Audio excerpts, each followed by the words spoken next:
My name is Eveline Caraway, and at 71, I thought I had finally earned the right to a quiet morning. I live alone in a weathered brick house near Forsyth Park, where the magnolias bloom early and the pigeons still remember which porch offers crumbs. My days are simple tea at sunrise watercolor sketches by mid-morning and silence that feels earned rather than lonely. That morning, the light was soft and forgiving, spilling across the kitchen table like it always did. My kettle whistled, and I was reaching for the honey jar when my phone buzzed a short, cheerful vibration that didn't match the weight it was about to carry. Clarice, her name on my screen, still had that little heart emoji she'd added years ago. It used to make me smile. This time, I hesitated before opening it. Guest lists finalized, tough cuts, Mom. Hope you understand. Love you. I read it once. Then again. By the third time, my hands had gone cold. My teacup trembled slightly as I set it down. Tough cuts. As if motherhood could be edited out like an extra paragraph in a long invitation list. Outside, a delivery truck rumbled past, breaking the stillness. The world kept moving while something inside me stopped. I tried to imagine the scene, the lists, the polite laughter the words had to keep it intimate, tossed around like confetti. And somewhere in that tidy conversation, my name had been quietly erased. I reached for my glasses, then for the chair behind me. My knees didn't quite give out, but my certainty did. Clarice had been distant since the divorce, polite, but clipped, as if affection now belonged to her father's side of the table. I told myself it was adulthood, not rejection. Yet here it was, spelled out in 11 neat words. For a long moment, I sat motionless, the clock ticking above the pantry door. Each tick sounded like a question no one planned to answer. I thought of the nights I'd stayed awake grading papers while Clarice slept beside me on the sofa, her hair damp from a nightmare. I thought of the mortgage I'd covered when she couldn't the way she used to sign her texts with "Love you, Mama." I picked up the phone again and stared at her message until the letters blurred. Then I opened my contacts list and pressed her name. The call button hovered under my thumb, glowing faintly blue. Outside, the kettle began to whistle again, sharp and persistent. I turned it off, the silence rushing back like a tide. When I finally exhaled, I realized the next sound I wanted to hear wasn't the kettle, or even the apology I'd never get. It was her voice. And before I could stop myself, I pressed call. The line rang twice. Then my daughter's voice, light, busy, unaware. "Hi, Mom. What's up?" And that's where everything began to unravel. Her voice was bright, careless, as if we'd spoken yesterday. "Hi, Mom. What's up?" I had rehearsed the words in my head, but they slipped away the moment I heard her tone. "I just got your message," I said quietly. "About the guest list." A pause, short, deliberate. "Oh, yeah, that." I could hear the rustle of fabric, a door closing somewhere. "Mom, it's not what it sounds like. The venue's smaller than we planned. We had to make a few adjustments." Adjustments, I repeated. The word tasted like ash. "And I'm one of them." "Mom, please don't do this. It's not personal. Everyone's cutting corners. You know how expensive things are right now." Her voice had taken on the soft managerial tone people use with customers they want to pacify, the kind that builds walls instead of bridges. I waited, hoping she'd notice the tremor in my silence. She didn't. "Clarice," I said, choosing each syllable carefully, "you invited over 150 people. I saw the announcement online. If you were saving space, maybe start with the influencers, not your mother." There was a faint laugh muffled, and a voice in the background, a man's voice. "Arthur." I would have known that easy, careless chuckle anywhere. My stomach tightened. "Is your father there?" "Yeah," she said too quickly. "He and Ben came over to finalize the seating chart. We're just trying to keep things simple." I closed my eyes. The word landed like a splinter. "Simple," I echoed, "or sanitized." There was another laugh, sharper this time, Arthur's. Then his voice cut in smooth, and faintly condescending, the same tone he'd used when we divided the house. "Evie, for heaven's sake, don't turn this into a scene. It's just a wedding. Don't make it about you." The old nickname hit harder than I expected. I hadn't heard Evie in years. Not since the day he packed his things into that silver sedan and promised he'd call once he was settled. He never did. "Arthur," I said, steady but cold, "you might remind your daughter that the only reason she has the freedom to host this little pageant is because someone else stayed up for decades paying bills and pretending everything was fine." He sighed in that theatrical way that always meant he was done listening. "We're not going to do this again." "I'm not doing anything," I said. "You already did it." For a moment, no one spoke. I heard a faint clinking of glasses, laughter echoing from whatever bright sunlit room they were in. Then Clarice returned, her voice smaller. "Mom, please. It's just one day. I didn't want drama. I thought you'd understand." I stared out the kitchen window. The afternoon light had shifted. Clouds gathered low over the oaks outside. "You thought I'd understand being erased. It's not like that." But it was exactly like that. Every word, every pause told me she'd already decided which version of me fit best in her new life, the quiet, invisible one who sent gifts and didn't show up in pictures. "I hope it's beautiful," I said finally, my throat raw. "I really do, Mom." I hung up. For a long while, I stood in the quiet. The house felt smaller somehow, air thick with the ghosts of things unsaid. The teacup from earlier still sat on the counter rim, stained with cold lavender tea. I poured it down the sink, watching the pale liquid swirl into nothing. Then, without quite knowing why, I opened my drawer, found my passport, and set it beside the phone. The light from the window caught its navy cover dull and steady. I stared at it until the idea no longer felt like madness. If they didn't need me there, I would go somewhere I could breathe. The next morning arrived gray and heavy, as if the sky itself had stayed up worrying. I made coffee instead of tea this time. Something sharper. Something that might wake me from whatever spell yesterday had cast. The phone sat face down on the counter, silent now. It almost looked relieved. I went into my studio, the only room in the house that still felt entirely mine. It smelled faintly of turpentine and salt. I'd always kept the windows cracked for the breeze from the river. Morning light sifted through gauzy curtains, landing on the easel in the corner, where an unfinished watercolor of Tybee Island waited for attention. The horizon on the canvas was only half-painted pale cerulean, above raw paper below. I hadn't touched it in weeks, but that morning, something about the untouched white called to me. I sat down on the wooden stool and studied the piece. The marsh grass looked like it was swaying in a wind that wasn't there. I picked up the brush and ran my thumb along its frayed edge. The last time I'd stood on that beach, Clarice had been 12, chasing gulls and shouting for me to watch her footprints disappear in the tide. I had watched. I always did. I painted her tuition checks when the scholarships didn't stretch far enough. I painted the down payment for her first house after she'd married Ben and lost her job. Every color on that canvas, every stroke had come from something I'd quietly given away. And yet, here I was, the wrong shade in her new picture. My throat tightened, but no tears came. Maybe I'd already cried them years ago. On the table beside me lay my travel sketchbook, edges curled from years of humidity. I opened it to a blank page.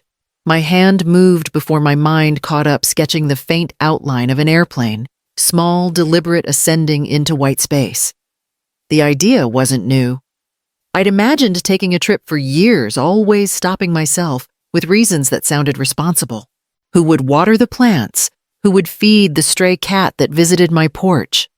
But those excuses felt thin now, like paper dissolving in rain. I set the brush down, wiped my hands, and looked around the room. The framed photos of Clarice, birthdays, graduation, the first Christmas after her father left, stared back at me.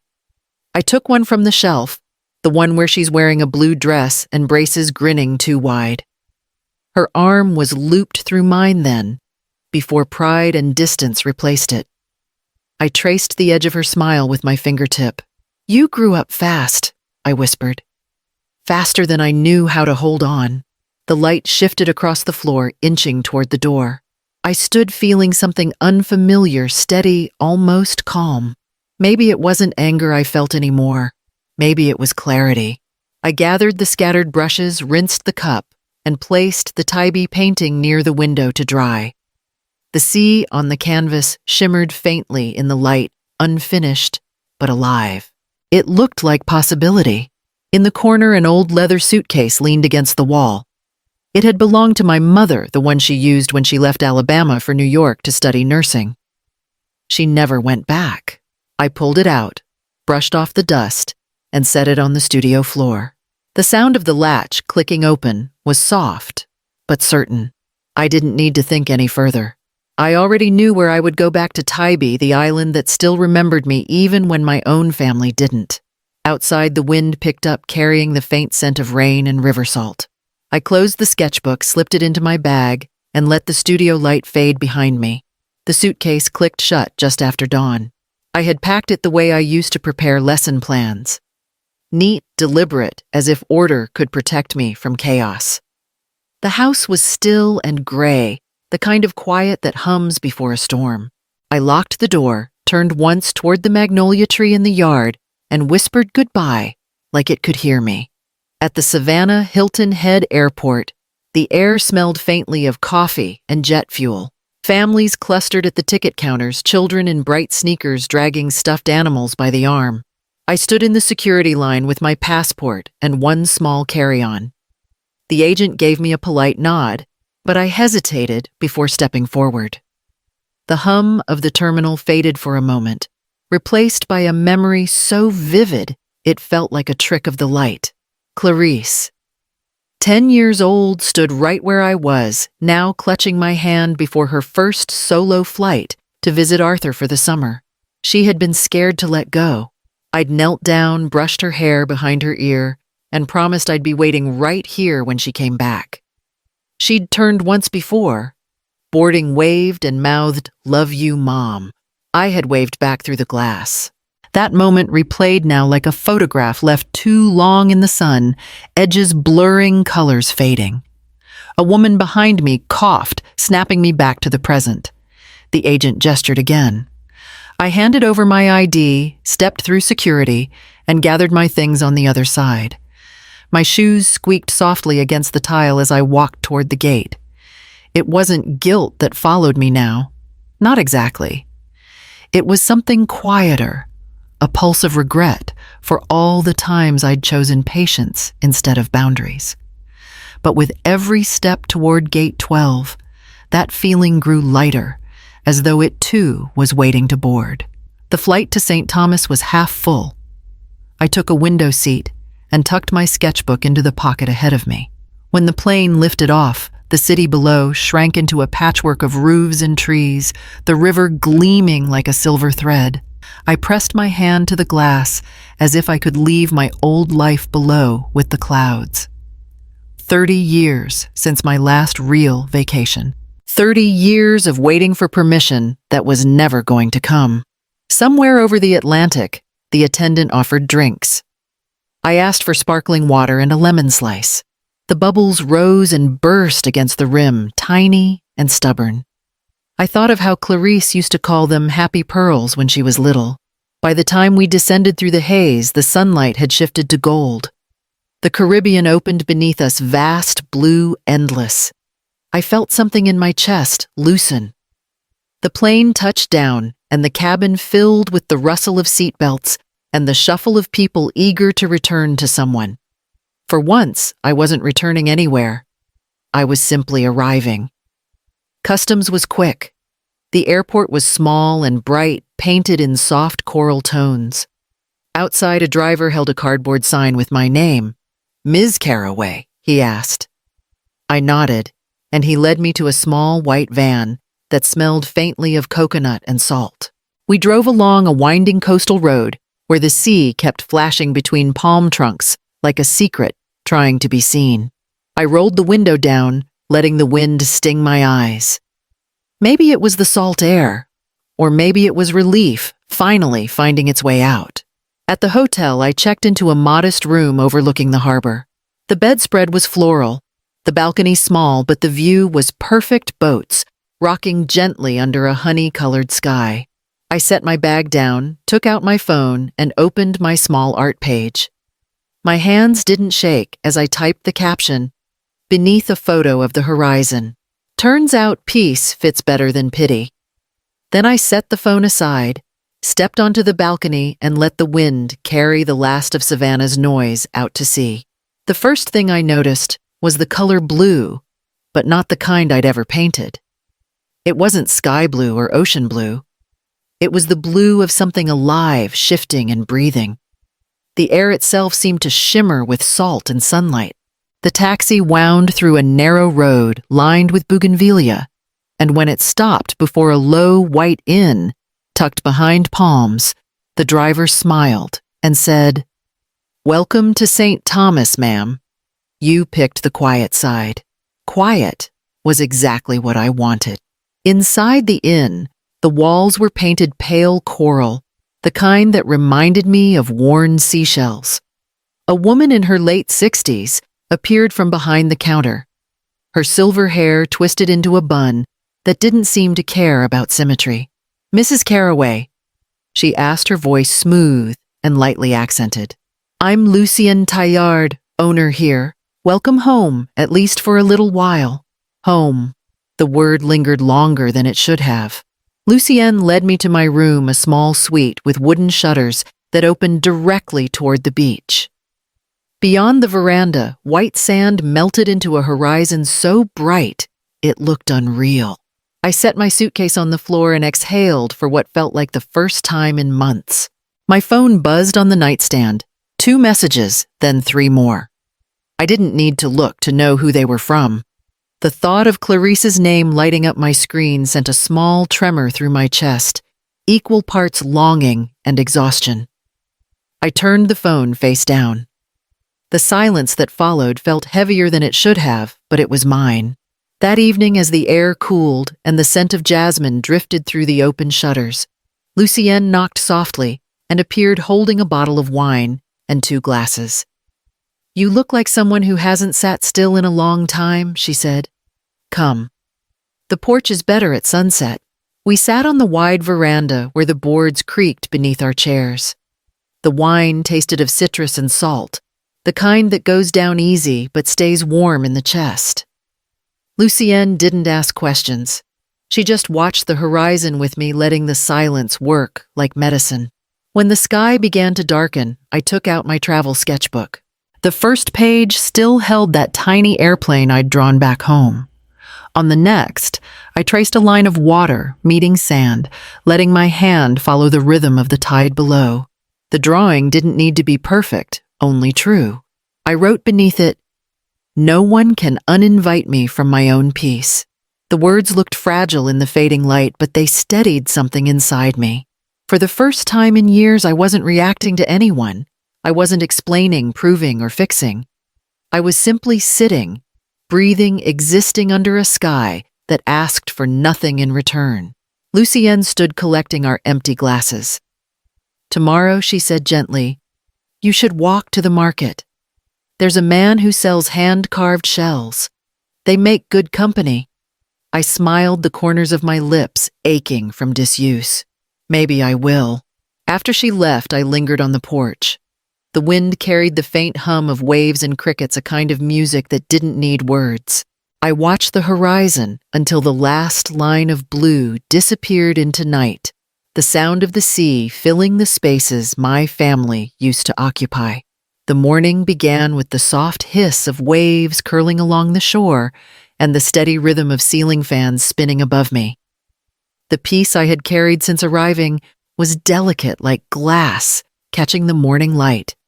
Beautiful, but one wrong touch, and it would crack. I made coffee in the small kitchenette, opened the shutters, and let the sunlight in.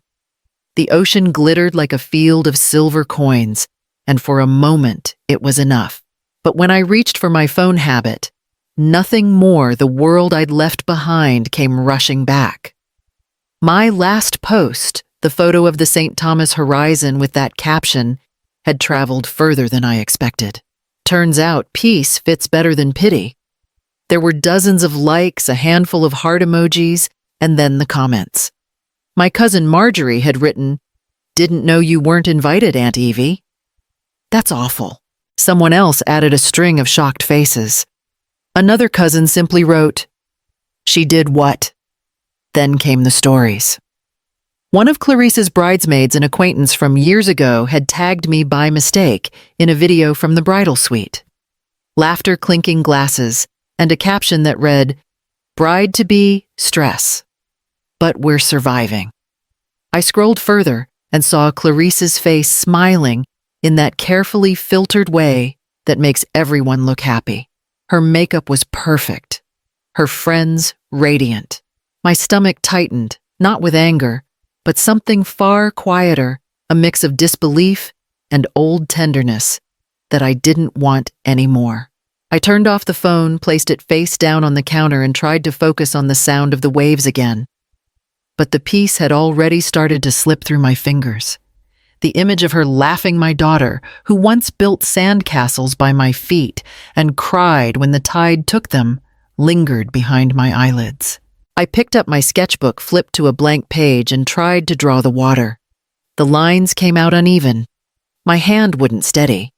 The pen left dark streaks that looked like veins through the ocean. By noon, I gave up and reopened my phone, though I knew I shouldn't. It was like opening a door I'd locked for a reason. A single new message sat waiting in my inbox. The name stopped me: Nora, my late husband's sister. Evie. I saw what happened. You did nothing wrong. I know how hard you tried with Clarice. Don't let them rewrite the story. I hadn't spoken to Nora in years, not since Arthur's funeral, when she squeezed my hand and whispered that I deserved peace too. Seeing her name again loosened something in my chest. I read the message twice, then a third time until the words blurred. Outside, children laughed somewhere near the water, their voices bright and unbroken. I imagined Nora sitting at her kitchen table back in Savannah, typing those words between errands, unaware of how far they would travel. I deleted the social app entirely, pressing down on the icon until it disappeared. The silence that followed was immediate, almost cleansing, but guilt doesn't leave with a button. It lingers patient and polite, like a guest who refuses to go home. I closed the sketchbook, poured another cup of coffee, and watched the tide wash away a line of footprints that weren't mine. The morning after I deleted my social accounts, the island felt quieter, as if someone had turned down the volume on the world. Even the waves seemed softer, folding over themselves like pages being closed. I made coffee, opened my sketchbook, and stared at the blank space waiting for me to speak. I hadn't painted in days. Every time I tried, my hand hovered uncertain. But that morning, I knew exactly what I wanted to do. I didn't need another landscape or study of light. I needed a letter. I tore a sheet from the back of the sketchbook and taped it gently to my easel. The paper was thick, meant for watercolor, meant to hold more than color. On it, in a steady hand, I wrote, "I raised you to stand tall, not to erase your roots." The words came easily. They weren't meant to accuse, only to name something that had been lost. I sat back reading them once, then took up my brush. The bristles touched the page, and the blue bled outward, soft and unstoppable. Each wash of color covered a little more of the ink, until only faint shadows of letters showed through. It was strange how painting could feel like both a wound and a bandage. As the water spread, the sentence blurred into waves, disappearing beneath thin strokes of green and gray. When I finished, the paper glowed with the quiet shimmer of ocean light. The words were still there, hidden, but no longer shouting. I let it dry by the window, then signed the corner the way I always did, E. Caraway. It looked final, almost ceremonial. By late afternoon, the sky had turned the color of saltwater pearls. I carried the painting down to the beach, careful not to let the wind catch it. The tide was low, the sand still damp under my feet. A few children were building a sandcastle farther down, their laughter faint, beneath the cry of gulls. I found a spot near the water's edge and knelt. The sand was cool, giving way easily under my hands. I pressed the painting flat, then began to cover it handful by handful until it vanished completely. The grains clung to my fingers, glinting in the sun. When I brushed them off, they left tiny trails of silver.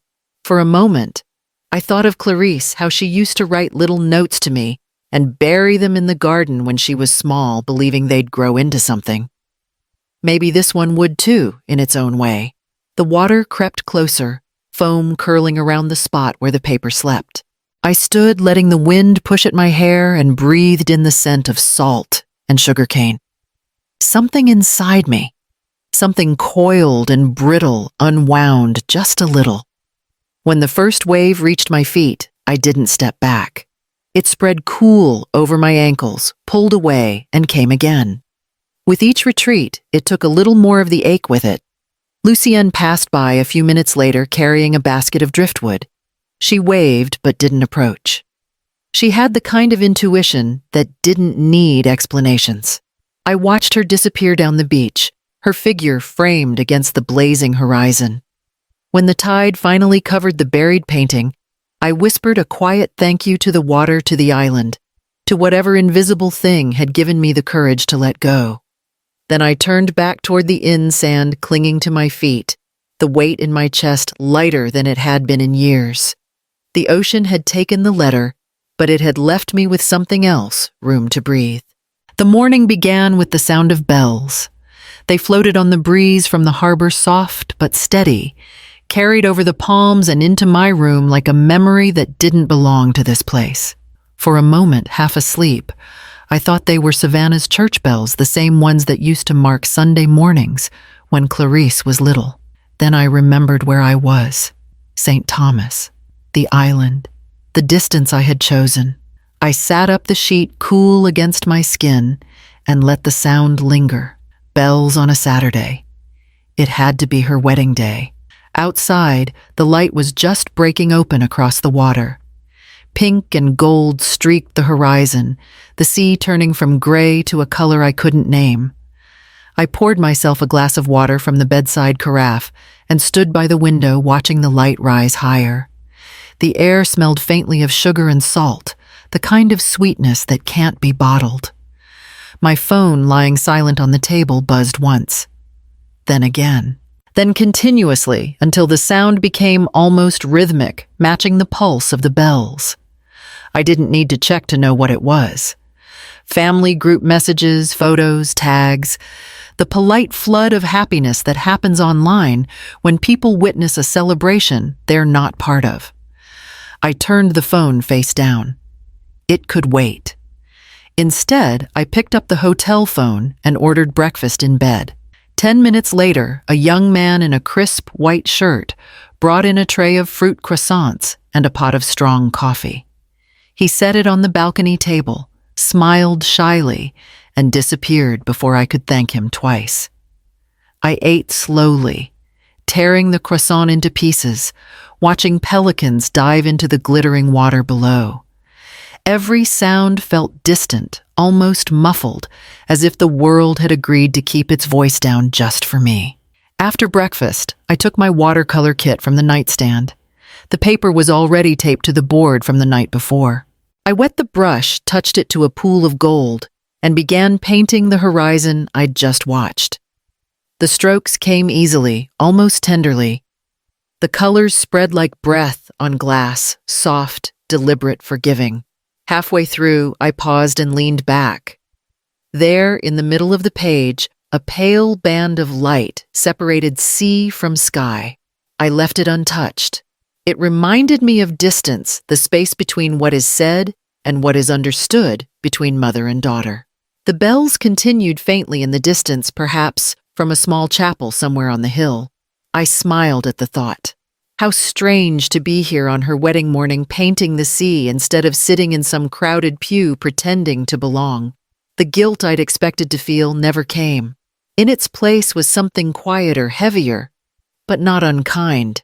Maybe this was what peace really looked like, not joy, not indifference, but stillness. When the painting dried, I took a picture of it and opened my art page again. I hadn't posted since my arrival. The screen glowed white and blank, waiting. I typed a short caption beneath the image of the dawn. Sometimes absence is the loudest toast. The words looked too clean at first, too rehearsed, but they were true. I pressed post and watched as the tiny icon spun, sending the picture into the ether. The rest of the day unfolded like a painting itself. I walked along the sand until my footprints dissolved behind me. I watched children play near the shore, their laughter chasing gulls. By evening, I sat again on the veranda, the air rich with the scent of sea and hibiscus. Across the ocean, somewhere far beyond the horizon, my daughter was walking down an aisle of her own. I imagined the music, the cameras, the polite applause. Then I closed my eyes, listened to the surf breaking softly below, and let the wind carry away whatever pieces of me were still waiting to be invited. By evening, the island sky had turned copper. I sat on the veranda with a cup of tea cooling in my hands, watching the last line of sunlight dip behind the palms. The day had passed without noise, without effort. Just the hush of waves against the rocks and the soft chorus of night insects beginning to wake. My phone lay on the table beside me, dark and forgotten.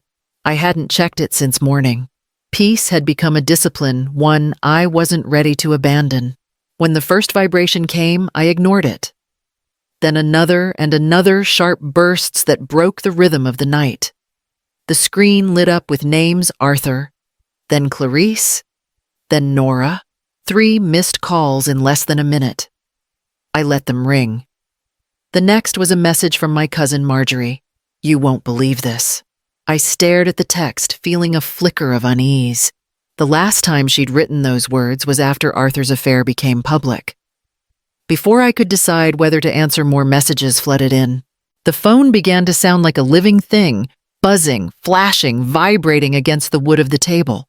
Notifications stacked one over another, voicemails, texts, even a photo attachment that refused to load. My hand hovered over the screen. I told myself not to open it, but curiosity, that old accomplice of pain, got the better of me. Marjorie again. He left, walked out. In the middle of the reception, said he couldn't do it. Clarice had a scene, screaming, crying. Everyone saw. It's all over social media. I blinked, reading the words twice. The air around me shifted. The night sounds seemed to fade, replaced by the soft hum of disbelief. He left. The groom walked out. I scrolled further.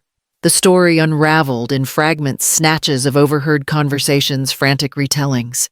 Someone wrote that they'd argued near the cake table. Another said Clarice had accused him of choosing his mother over her. Chairs overturned, champagne glasses shattered. A photographer had posted an apology for ending coverage early due to unforeseen circumstances. I leaned back against the chair, the wood creaking softly beneath me. For a moment, I felt nothing at all. Then slowly, a strange stillness filled the space where pain might have been. I wasn't happy. Not exactly. But there was a symmetry to it all that felt undeniable, almost poetic. Life paints in balance. Every color meets its opposite. The woman who cut her mother from her wedding had just been left standing alone in her wedding dress. I whispered it aloud, tasting the words, "Life paints in symmetry." A breeze moved through the open shutters, rustling the sheer curtains. Somewhere down the beach, a dog barked, then fell silent again. I closed my eyes and let the sounds of the island return one by one, the tide, the insects, the distant laughter of strangers who didn't know or care about Savannah's gossip. The phone buzzed again. This time, a voicemail from Nora. Her voice trembled through the speaker. "Evie, I don't know if you've seen, but it's bad. Clarice is devastated. Arthur's trying to control the narrative, but it's everywhere. Maybe it's a blessing you weren't there. Call me when you can." I set the phone down, turned it face down, and stared out toward the horizon. The moon was rising thin white, indifferent. For a long time I said nothing. I just listened to the quiet pulse of the sea and thought of the years I'd spent trying to protect Clarice from hurt she could only learn by living. Maybe this was the lesson neither of us could have taught the other. The tide rolled higher, brushing the sand beneath the veranda steps. I watched it retreat, and reach again, steady, certain inevitable. By morning, the news had crossed every ocean. I didn't need to check the internet to know. The silence of the island was suddenly too clean, too detached from the noise I imagined roaring elsewhere.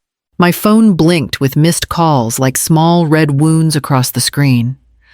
I made myself wait until after breakfast before touching it. The sea breeze was light, the coffee still warm, but my hands shook as I picked up the phone. The first voicemail began with my daughter's voice, hoarse, broken, unguarded. "Mom, please. I don't know what to do. He's gone. Everyone's talking. Please call me back." The next message followed seconds later, her sobs filling the gaps between words. Then Arthur's voice, colder, rehearsed Evelyn. "This isn't the time for stubbornness. She needs her mother. You should come home and stop proving a point." The word stubbornness hit like an echo from years ago, back when I'd tried to hold the family together and every act of endurance had been mistaken for defiance. I stopped listening. The phone felt heavy in my palm. The sound of the ocean blurred with the sound of her crying until both were indistinguishable waves. I turned the device face down on the table and stood walking toward the line of palm trees beyond the porch. The sand was cool under my feet, the shade deep and forgiving. I sank onto the bench beneath the largest tree, its trunk worn smooth by time and wind. The sea stretched endlessly ahead, patient, unbothered.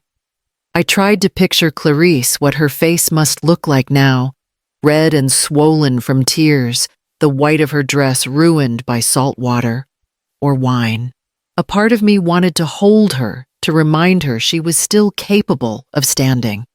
But another part, quieter and older, whispered that comfort given too quickly only feeds the same cycle that breaks you. Footsteps approached behind me. It was Lucienne, the innkeeper, carrying a small clay cup of coconut water. She handed it to me without asking, then sat beside me, her skirt brushing the sand. "You've been sitting here a long time," she said gently. "Your hands are trembling." I looked down, surprised to see the faint quiver in my fingers. "It's the messages," I murmured. "It's my daughter. Her wedding, I know." Lucienne interrupted softly. "News travels here faster than wind. But you don't have to answer every storm that calls your name." I managed a weak smile. "She's my child." "Yes," Lucienne said. "But even love can become a battlefield. Sometimes you win peace by not returning to war." Her words sank into the air between us. The palms swayed overhead, casting fleeting shadows across the sand. For a long moment, neither of us spoke. I listened to the rhythm of the waves, each one folding neatly into the next, as if the world itself understood how to begin again.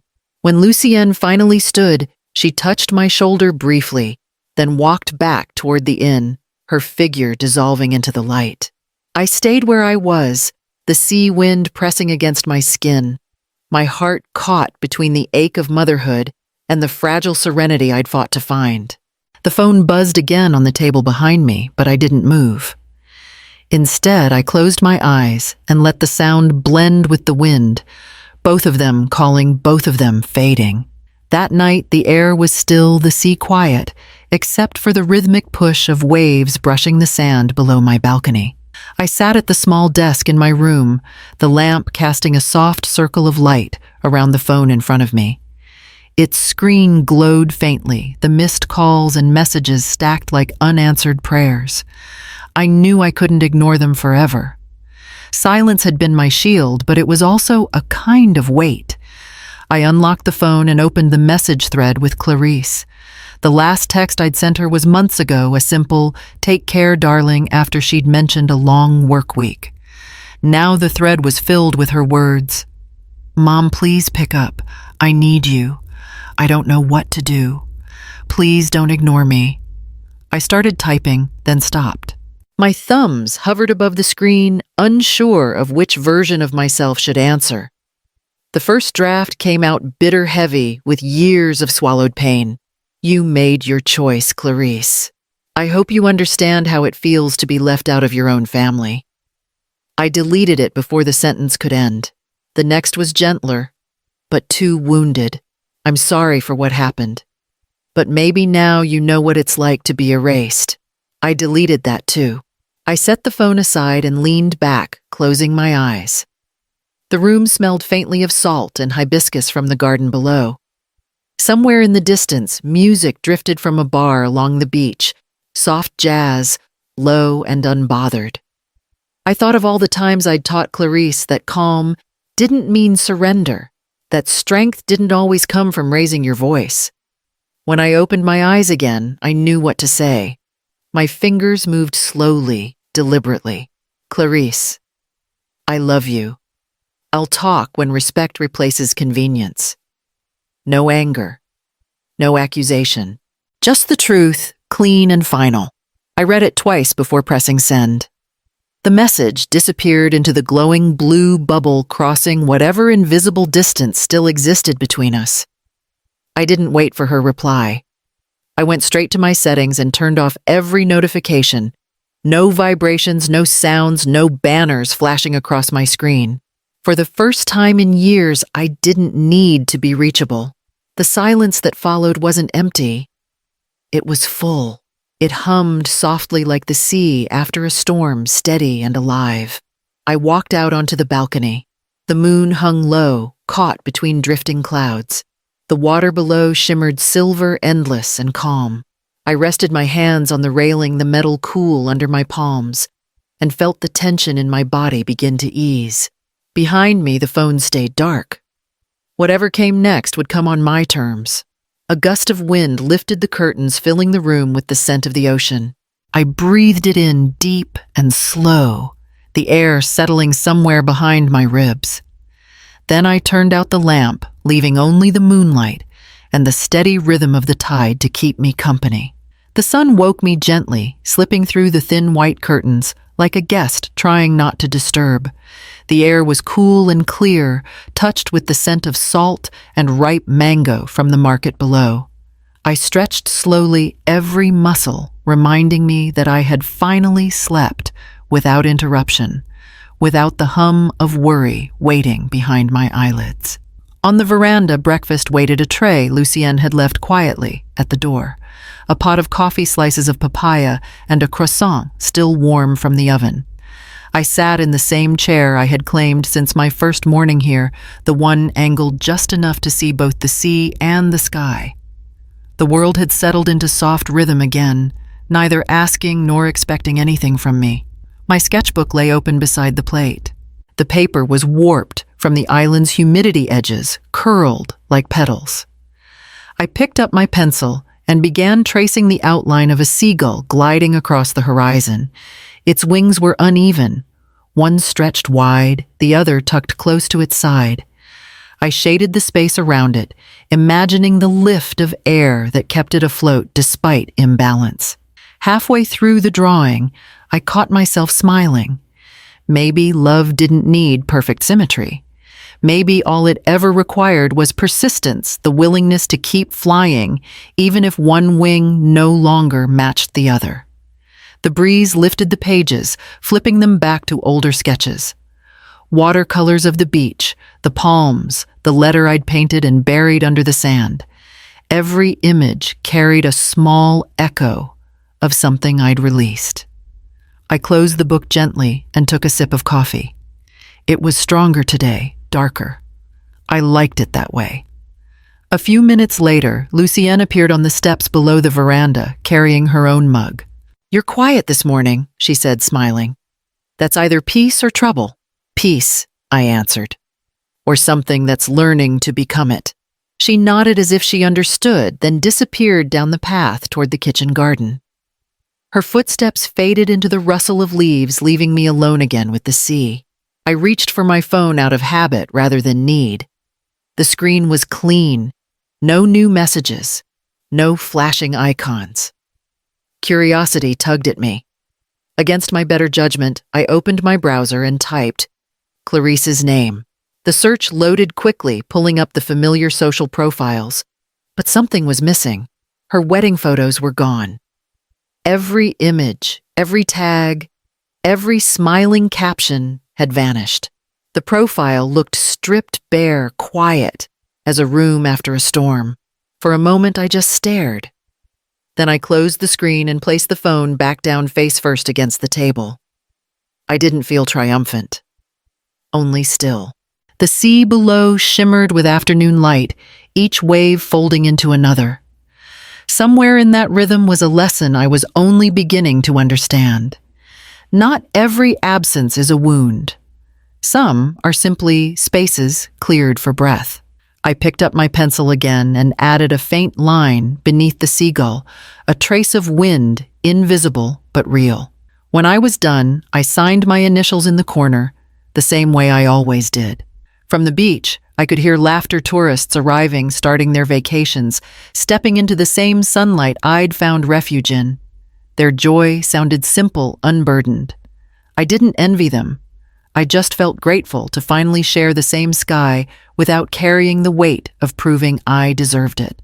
The tide rose slowly, erasing yesterday's footprints from the sand. I watched until they were gone, then leaned back in my chair, the morning light washing over me warm and whole. The afternoon light slanted through the shutters, warm and honey-colored. I had spent most of the morning painting in the shade, but by midday the heat grew too heavy, and I'd retreated to the veranda with a glass of iced tea and my sketchbook closed beside me. The sea was still that day, as if the island itself was holding its breath. When my phone buzzed, I almost didn't reach for it. I had grown used to quiet, to letting calls fade unanswered. But when I saw the name Marjorie, I hesitated. My cousin rarely called unless it mattered. I slid my sunglasses down from my hair and answered. "Marjorie." Her voice came in a hurried whisper, thick with emotion. "Evie, I shouldn't be calling, but you need to hear this before it twists any further." I sat back the ice in my glass, clinking softly. "What's happened now?" She drew a sharp breath. "It wasn't Clarice's idea to uninvite you, not really. The groom's family, his mother especially, wanted to keep the wedding. Refined. Their word, not mine. They thought your divorce, your name, your career made things complicated. Clarice fought it at first, but she caved under pressure. Arthur told her it would keep the peace." I felt something tighten beneath my ribs, not anger this time, but an ache that reached deeper. "She still sent that message," I said quietly. "She still let it happen." "Yes," Marjorie replied, her voice gentler now, "but she regrets it. Everyone knows what happened at the reception. It broke her Evie." And after the groom walked out, Grandma lit into her right there at the dinner table. A faint breeze moved across the veranda, lifting the edge of the linen cloth. I gripped my glass and asked, "What did she say?" Marjorie hesitated, then sighed. She said, "You erased the wrong woman." The whole room went silent. Clarice just cried. Arthur tried to defend her, but Grandma wasn't having it. She said the wedding fell apart the moment kindness was traded for appearances. I turned my gaze toward the horizon. The sunlight shimmered on the water, too bright to look at directly. Marjorie kept talking, her voice flickering through the speaker like a candle flame. "She's been asking about you, you know. She told me she doesn't expect forgiveness, but she wishes she could take it all back. She said she didn't understand what she was losing until it was gone." I swallowed hard. My throat felt dry despite the melting ice in my tea. "And Arthur still pretending to be the voice of reason," Marjorie said with a quiet snort. "But he's cornered now. The family sees through him. The truth came out. Clarice was protecting his image, not her own." Silence stretched between us. The gulls cried faintly overhead, their wings cutting through the heavy air. I could almost see the picture forming back home, my daughter. Her mascara running, sitting across from the same people who once praised her composure. A circle closing whether I had asked for it or not, Evie Marjorie said after a moment. Her tone softer. You didn't deserve any of this. But she's learned something painful, and she's learning it alone. Don't answer today if you can't. Just know she's sorry. I nodded, even though she couldn't see me. My sunglasses hid the tears that had begun to gather hot and stubborn, refusing to fall. Thank you for telling me, I said finally. Of course, she whispered. Someone had to. After the call ended, I set the phone aside and leaned back, staring out at the endless blue. The world looked unchanged. The waves still moved, the palms still swayed, but something inside me shifted. Not forgiveness, not yet, but the faint warmth of understanding. I wiped beneath my sunglasses, the tears drying almost as quickly as they came. The sea stretched on before me, vast and merciful, and for the first time since I'd left home, I didn't feel completely alone in my silence. The next morning arrived soft and windless. The sky hung pale above the sea, the kind of light that promised calm rather than heat. I brewed a pot of tea and carried it out to the porch, the woods still cool beneath my bare feet. The island was quiet, except for the murmur of waves and the faint clatter of dishes from the kitchen below. I sat at the small table by the railing, opened my notebook, and let the pen hover over a blank page. The impulse to write had returned suddenly the way a forgotten melody does. I didn't plan to send it. Some words are meant only to unburden, not to travel. The first line came easily. Dear Clarice. I paused, listening to the rustle of palms beyond the porch. The ink flowed steady as I began again. I've been watching the ocean each morning, and I've learned something here I never could back home. Peace isn't quiet. It hums. It doesn't wait for forgiveness or permission. It just exists if you let it. I sipped my tea and continued. I want you to know I'm not angry anymore. Anger is a heavy thing, and it sinks faster than you expect. What I feel now is lighter, like the tide after a storm, rearranging what's left, but carrying no grudge for the wind that caused it. The pen moved faster. I hope in time you understand that dignity isn't pride and silence isn't absence. Sometimes they're the only ways left to love without breaking yourself again. You don't owe the world perfection. You only owe it honesty. That's what I tried to teach you, though I often failed in showing it. I stopped for a moment, pressing my palm flat against the page, feeling the faint warmth of the paper beneath my hand. I don't know if we'll speak soon. Maybe distance is our teacher now. But I want you to know that the part of me that once waited by the phone has learned to rest. You are still my daughter. That truth doesn't fade, it only changes shape. When I finished, I read the letter once through. It wasn't eloquent, but it was true. I folded the paper carefully, slid it into an envelope, and sealed it shut.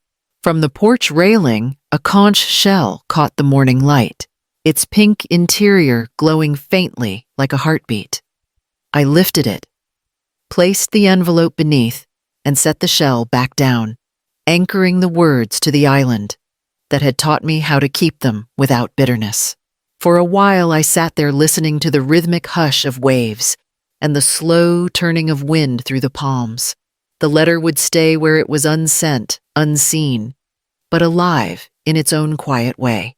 When I finally stood, the air smelled faintly of salt and hibiscus. I looked once more at the shell on the table, its spiral catching the light, and felt the simple, steady truth of it settle deep inside me. Peace didn't need witnesses. It only needed to be kept. The day I was supposed to fly home, the island woke under a gray sky. The sea was calm, but the wind carried the heaviness of rain somewhere out beyond the reef. My suitcase sat open on the bed, half-packed clothes folded neatly beside my sketchbook. Yet something in me resisted the rhythm of departure, the zip of the bag, the check of the passport. the silent rehearsing of return. Lucienne appeared at the door with her usual gentle knock. Leaving us today, Madame Caraway, she asked, her voice carrying that soft lilt I had grown to love. I looked at her, then at the open suitcase. Maybe not yet. Her smile deepened a knowing curve. Good. Some guests leave before they've really arrived. That afternoon, I walked down to the reception desk and extended my stay by a month. The clerk didn't question it. People came here to disappear for all kinds of reasons. Mine had simply taken longer to name. 2 days later, I joined a local art workshop at the community center by the harbor, a gathering mostly of older women with paint-streaked hands and wide, unguarded laughter. We met twice a week under a large veranda that smelled of turpentine and coconut oil. The instructor, a man named Raphael, with paint always smudged on his collar, encouraged us to paint what we wish we could forgive. The first canvas I filled was nothing like the quiet watercolors I used to make. It was bold, restless streaks of red and ochre clashing against the blue horizon. Raphael studied it with a thoughtful nod. "You're not painting pain," he said softly. "You're painting release." That night I signed up for online therapy. It felt strange at first, sitting in front of a screen in my small island room, talking to a woman thousands of miles away who spoke in gentle, measured tones. Her name was Dr. Lang, and she had a way of asking questions that felt less like intrusion and more like invitation. We spoke of Clarice, yes, but soon the conversation stretched backward toward my own mother, the woman whose silence I had once mistaken for strength. I told Dr. Lang how my mother used to say, "We survive by swallowing what we can't say." I hadn't realized until then how much I had inherited that habit, how long I'd carried unspoken things as proof of love. "Maybe that's why you've been so patient with others," Dr. Lang said gently. "But patience without boundaries isn't virtue, it's erasure." Her words stayed with me long after the session ended. I wrote them in the back of my sketchbook and circled them twice. Over the following weeks, my days found their new rhythm. Mornings spent painting beside strangers who had begun to feel like friends. Afternoons walking the shoreline where each wave left a trace and then erased it again. Evenings talking to Dr. Lang, slowly disentangling the knots I'd lived with so long, I'd stopped feeling them. Some nights I dreamed of Savannah, the garden, the kitchen table, even the phone that once never stopped ringing. But the dreams no longer hurt. They felt distant, like old photographs you can finally look at without flinching. By the end of the month, the woman I saw in the mirror was not the one who had arrived here out of heartbreak. There were new lines around my mouth, yes, but they weren't sorrows. They were proof of laughter, of salt air, of living. One evening, as the sun dipped low over the sea, Lucienne passed by my porch, carrying fresh linens. "You're staying longer again?" she asked with a teasing grin. I smiled, setting down my brush. "No," I said, "just staying better." The wind lifted, carrying the scent of rain and paint and possibility. And for the first time in years, I didn't feel like I was waiting for my life to restart. I was already in it. Rain had come overnight, soft and unhurried, leaving the morning washed clean. The palm leaves glistened, as though dusted with glass, and the air held that fresh, charged scent that comes after a storm. I opened the shutters wide, letting the breeze in. The sea was calm again, gray-blue and breathing. Lucienne had already set breakfast on the porch, a basket of toast guava jam, and a small vase with a single hibiscus bloom. I smiled at her neatness. Even storms couldn't disorganize her kindness. I poured myself coffee and opened my sketchbook, intending to draw the light slipping through the clouds. But before I began, my phone vibrated on the table. One notification, an email. The sender's name stopped my breath mid-inhale. Clarice Caraway. I hesitated for a long moment, the steam from the cup curling upward between us like a barrier. My heart thudded once, then steadied, as if reminding me I had survived worse. I tapped the message open. Mom, I'm sorry. I let people control me. I thought I was being practical, choosing peace over confrontation, but it wasn't peace. It was fear. I know I hurt you deeply, and I don't expect forgiveness right away. I just want to understand how to make things right when you're ready to talk. Love, Clarice. The words blurred slightly as my eyes filled. I blinked them clear, rereading the message slowly this time. There were no excuses hidden between the lines, no justifications, just an admission, fragile and human. I set the phone down and walked out toward the shoreline. The tide was pulling out, leaving behind small pools that reflected the sky like scattered mirrors. Each step sank slightly into the wet sand, grounding me.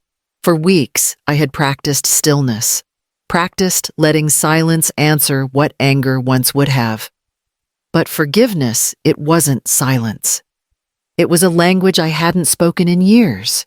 A child ran past me, chasing a paper boat that had escaped its puddle. I smiled faintly as he scooped it up and waved at his mother sitting farther down the beach. The gesture, simple and wordless, carried something I couldn't yet name connection without demand. I sat on a smooth rock near the water and opened my sketchbook again. The pages fluttered in the wind until they found a blank one. I took my pencil and wrote in small, neat script. Boundaries don't end love, they give it a chance to breathe. The line stayed on the page for a moment before I traced over it with my fingertip, letting the graphite smudge slightly. It was the closest thing to an answer I could give. When I walked back toward the inn, the rain clouds were breaking apart, leaving a wide sweep of light across the sea. Lucienne was sweeping the porch, humming something low and rhythmic. She looked up as I climbed the steps. Long walk today? She asked. Just long enough, I said. She tilted her head, studying me the way she did her guests when words weren't enough. You've received something, haven't you? I nodded. From my daughter. Lucienne leaned the broom against the wall. Then the tide's changing, she said softly. I smiled, half at her words, half at their truth. Maybe.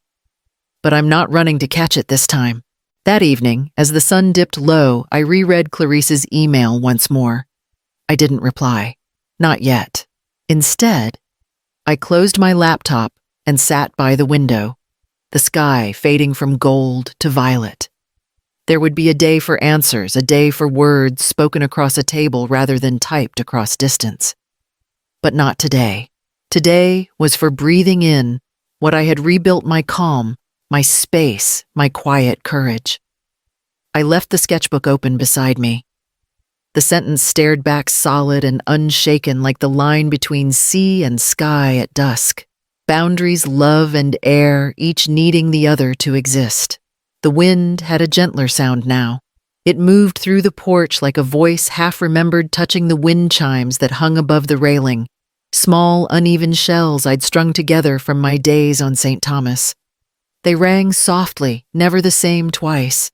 1 year had passed since the island, since the morning when I'd written that line in my sketchbook and let the tide carry away what I couldn't keep. The sea had stayed with me in other ways, its calm, its rhythm, its refusal to hurry. When I'd returned to Georgia, I'd sold the house in Savannah and bought a cottage on Tybee Island, small enough to clean in an afternoon, large enough to hold a lifetime. The dunes stretched beyond the porch, their grasses bowing to the wind. From where I sat, I could see the glint of the water between the reeds. It wasn't as wild as the Caribbean, but it had its own grace, quieter and steadier, like someone who has nothing left to prove.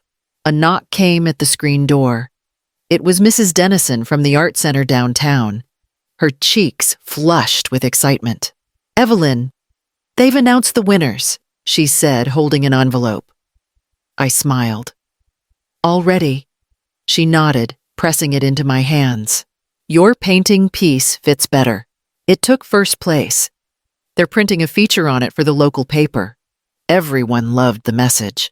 After she left, I opened the envelope. Inside was a small certificate and a letter written in neat, looping script. They called the piece a portrait of quiet rebellion. I laughed softly at that.